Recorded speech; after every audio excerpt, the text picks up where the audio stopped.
Hi everybody, it's Rob, and this keyword research video is pretty much really for relating to Etsy, is pretty much really for crafters, but it does help e-commerce guys too. So if you are into e-commerce, you might I don't know, you might have clicked on the video to watch it. Okay, so let's start with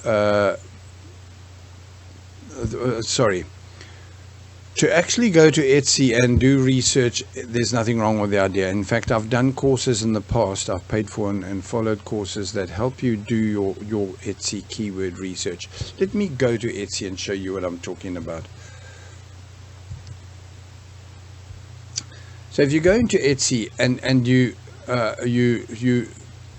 put your keyword that you want to target. Now remember, again, I repeat, you've done your keyword research, you've done your sub-niches, and you're down to checking to see whether and how you want to become a competitive person for this specific niche.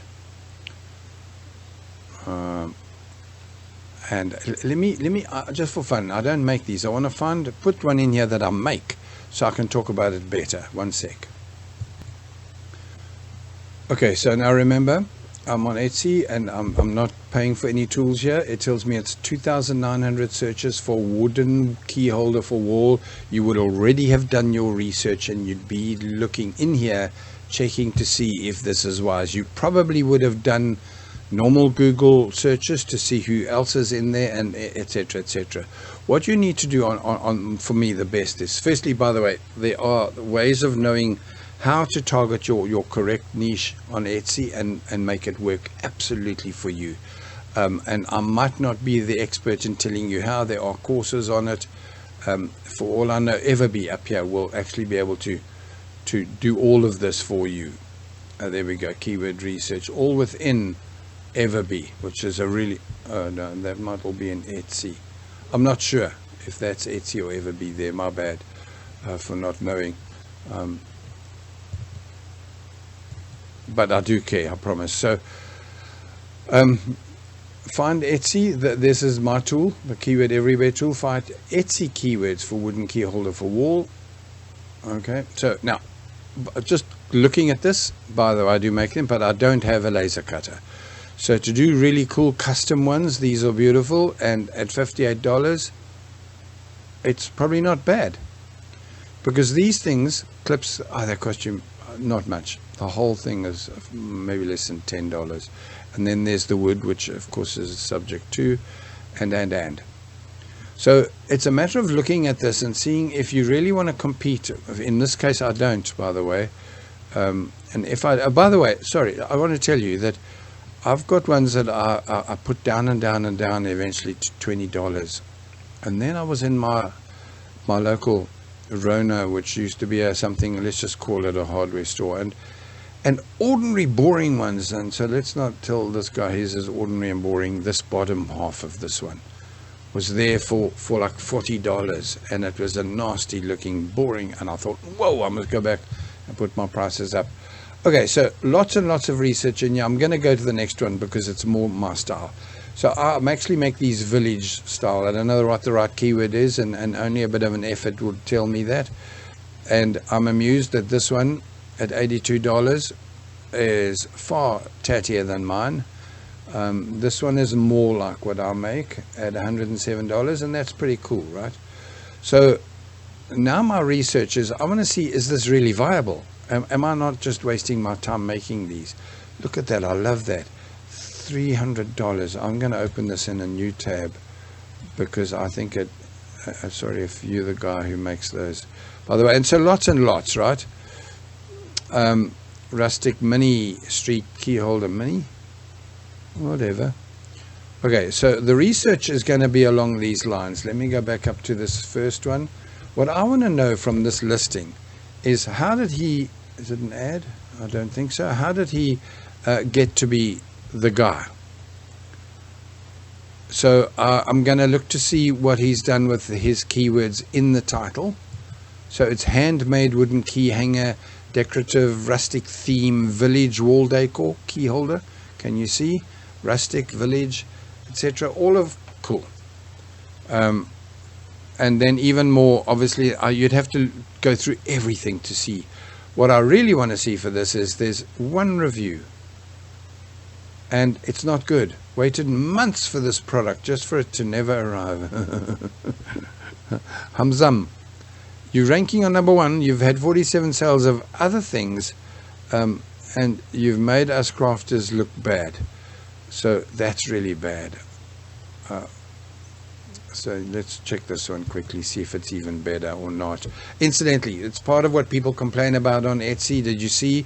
I jumped off of it so fast because, well, there we go. 9 reviews, 5 average.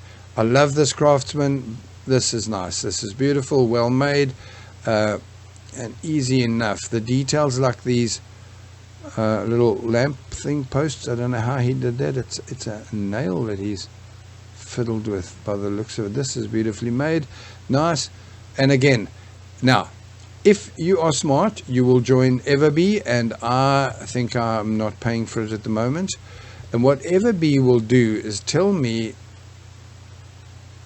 about the listing details and the shop details and the visibility and the growth rate. Man, that's not good. So let's just bail out of that guy and go to another one that I did go to quickly for you. And again, so same story. I'm going to look at reviews, 5, 16 sales.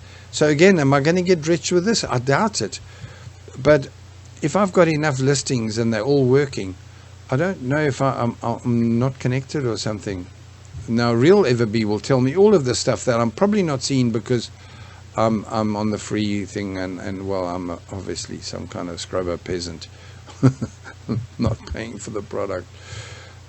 Literally, Everbee will tell you stuff that will be eye-opener of note. Okay, now I'm going to show you one more. So in other words, you're here on Etsy to see a bunch of stuff. Check the competition. By the way, could you hear me complaining that if I'm going to sell this thing at... Did this one have 11 sales, 16 sales? Incidentally, take care. You might look at this and think, that's lovely. 16 sales. But if you click on their shop, I suspect they make a bunch of other stuff, and those are what have been selling. You know, so if you go into here of their featured items, okay, so they've got quite a few of these creatures. And then, weirdly enough, completely unrelated stuff, and that's fine. And so there's a lot of products for 16 sales. And so again, you want to do your keyword research and your product research, and this is exactly what should give you the fear of goodness in you to go off and find a better product to do.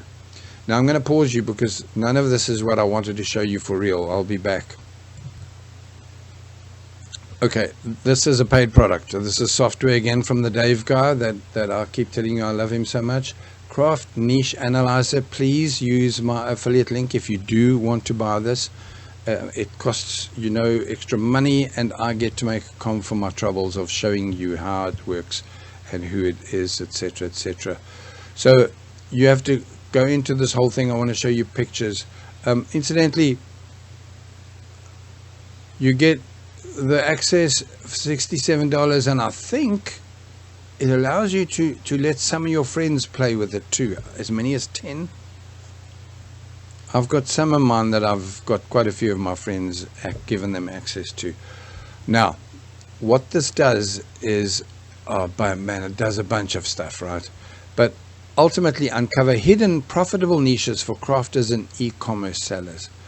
So if you look, it will go in here and generate keyword search that I told you needed to know for the thing that your core keyword research that you've already been doing has found out for you. So in other words, this covers Etsy, eBay, Bonanza. I've got no idea who Uncommon Goods is, but it must be a place just like Spreadshirt, and I know Cafe Press and Redbubble, and I'm on some of these.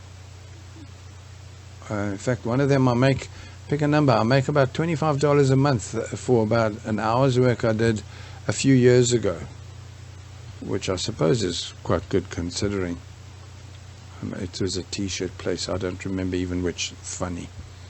As long as they keep sending me the $25 or 12 or 18 or 35, depending on the time of the year. Talking rubbish, Rob, stop. So niche generator, niche analyzer, and you can tick these or not tick these, and literally you will know oh man, you got to watch it properly to see, but it'll tell you Etsy trendings. There we go. So you actually ask it for more. Google trending, it just does the research for you. Such a beautiful thing. If you're going to be in the business, in any crafting business or e-commerce, look at this. Does it do AliExpress? I didn't see AliExpress here, and if it does, that's really cool. Maybe it tells me down here. Let's go down and look. So it does Etsy ad research. It does total in-basket numbers, bestsellers, total stores they've got. Amazon Handmade. Did it say Amazon? It did. Folksy. Oh, here we go. Zibbet, Artfire, Folksy, Spreadshirt, Society 6, Zazzle, Redbow, eBay. None of these are making my brain click in and say that's where I'm making my money from my t-shirts. Artfire, look at them, so cool. What was I asking if it did? Oh yeah, AliExpress. But anyway, so it does stuff. If it said it does it there, it probably does. And so you get niche data from 11 sites for this, for $47. Come on, you know, literally skip the next pizza for the family, make them eat some more peanut butter on toast, and it's so worth it. Hello Dave, me again. So yeah, there's not even any upsells. You get everything for this. Are there monthly recurring payments? No. What makes it? It's just brilliant. If you do craft or e-commerce, you can't go wrong. Yeah, I repeat, please use my link if you're going to look to get this. I will put the affiliate link somewhere, maybe in here on this Word doc that I've been using to tell you stuff as I go along. Okay, cool. I'm out of here. I'll catch you on the next one. Cheers.